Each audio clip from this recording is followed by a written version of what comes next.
يدخل المنتخب الجزائري مرحلة التحضيرات الحاسمة نحو كأس العالم 2026 وسط ترقب جماهيري كبير، حيث وضعت الاتحادية برنامجا وديا قويا ومليئا بالتحديات لمساعدها الخضر على بلوغ أعلى درجات الجاهزية قبل الموعد العالمي. ويشمل هذا البرنامج مواجهات نارية أمام منتخبات ذات مستوى عالمي مثل كوستاريكا وأوروغواي خلال شهر مارس في أوروبا، سواء في هولندا أو إسبانيا أو إيطاليا، قبل خوض اختبار جديد في شهر يونيو أمام منتخب هولندا بأمستردام، ثم مواجهة أخيرة في الولايات المتحدة ضد منتخب أمريكي متأهل للمونديال، لتكون بمثابة البروفة النهائية قبل انطلاق حلم كأس العالم 2026. ويعد هذا البرنامج الودي الجديد خطوة استراتيجية ذكية من الاتحادية الجزائرية لكرة القدم، إذ يسعى الطاقم الفني بقيادة المدرب فلاديمير بيتكوفيتش إلى رفع نسق المنافسة والاحتكاك بمدارس كروية مختلفة من أجل اختبار الجاهزية التكتيكية والبدنية للخضر. وستكون البداية بمواجهة كوستاريكا يومي 26 أو 27 من مارس في إحدى العواصم الأوروبية بعد إلغاء خيار إنجلترا. تليها مواجهة قوية أمام منتخب أوروغواي يوم 31 من مارس، في اختبار حقيقي يمنح الجهاز الفني مؤشرات مهمة حول فعالية الخطط الجديدة أمام أساليب لعب لاتينية تجمع بين السرعة والقوة والانضباط. وتحمل وديتا مارس طابعا خاصا،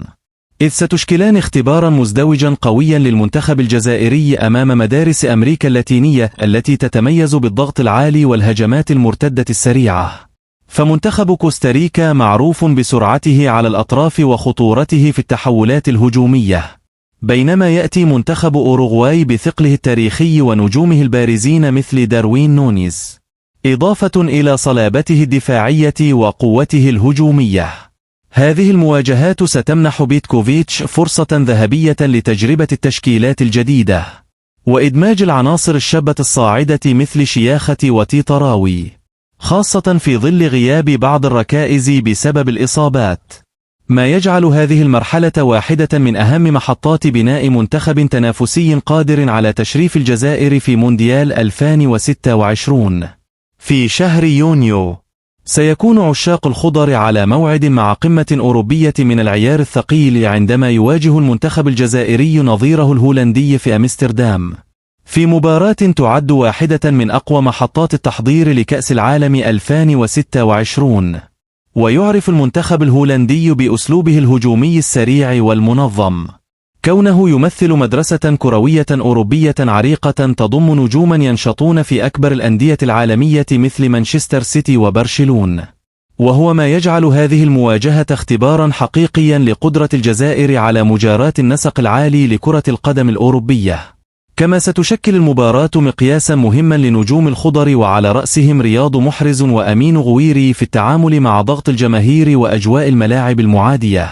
وهي عوامل تشبه تماما أجواء مباريات كأس العالم، ما يمنح الطاقم الفني مؤشرات حاسمة حول الجاهزية الذهنية والتكتيكية قبل دخول مرحلة المجموعات في المونديال. أما ختام التحضيرات فسيكون بنكهة مونديالية خالصة، من خلال مواجهة ودية أخيرة في الولايات المتحدة أمام منتخب متأهل رسميا لكأس العالم مثل الولايات المتحدة أو المكسيك أو كندا، في انتظار التأكيد النهائي. وتعد هذه المباراة الأقرب لظروف البطولة الحقيقية،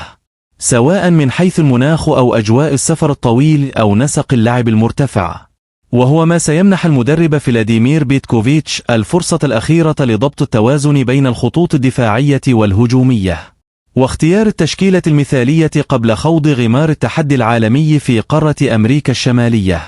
هذه المرحلة ستكون بمثابة اللمسة الأخيرة في طريق استعدادات المنتخب الجزائري لمونديال 2026 وسط طموحات جماهيرية كبيرة برؤية الخضر ينافسون بقوة على الساحة العالمية.